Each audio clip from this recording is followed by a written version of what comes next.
ORS అనే మాటని trade mark కింద చేసుకుని they are misinterpreting and they trying to sell some products. మేము ఓఆర్ఎస్ఎల్ ఇవ్వచ్చా అని ఒకళ్ళు అడిగితే ఇవ్వండి మా ఓఆర్ఎస్ఏ కదా అని అన్నట్టు కూడా నాకు గుర్తు అనమాట. ఆ తర్వాత తీసుకొస్తే అందులో యాక్చువల్ ఓఆర్ఎస్ లో ఉండాల్సిన దానికంటే 10 రెట్లు షుగర్ ఉంది. గ్లూకోజ్ సోడియం ఒకే ప్యారలల్ గా ఒకే లెవెల్లో ఉండాలి. సోడియం గ్లూకోజ్ కో ట్రాన్స్పోర్ట్. సో ఆ సోడియం గ్లూకోజ్ జత కట్టి లోపలికి వెళ్తుంటే పేగులోంచి మన శరీరంలోకి రక్తంలోకి ఆ వాటర్ కూడా దాంతో పాటు వెళ్తుంది. ఇంతకంటే ఎక్స్ట్రా కొంచెం చక్కెర ఉన్నా అది లూజ్ మోషన్స్ ని పెంచేస్తుంది. నువ్వు లూజ్ మోషన్స్ కానీ పాపం ఓఆర్ఎస్ అనుకుని నీ బిడ్డకి ఇస్తున్నావు. నీ ఫాదర్ కి షుగర్ ఉంది, ఓఆర్ఎస్ అనుకుని ఓఆర్ఎస్ కంటే 10 రెట్లు చక్కెర ఉన్న ప్యాకెట్ ఇస్తున్నావు మీ నాన్నగారికి మీ అమ్మగారికి. వాళ్ళు ఇప్పుడు సిక్ అయ్యారు, నీకు తెలియని కూడా తెలీదు దీని వల్ల సిక్ అయ్యారు, వాళ్ళు లూజ్ మోషన్స్ ఎక్కువైంది, డిహైడ్రేషన్ అయిపోయింది, షాక్ అయిపోయింది అనుకుంటాము. అసలు మిస్టేక్ ఇక్కడ జరిగింది.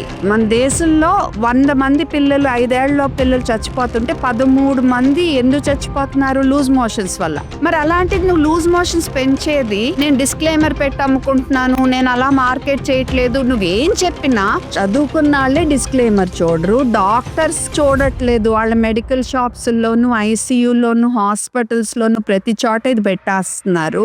చదువు రాని పేద ప్రజల సంగతి అసలు ఏంటి?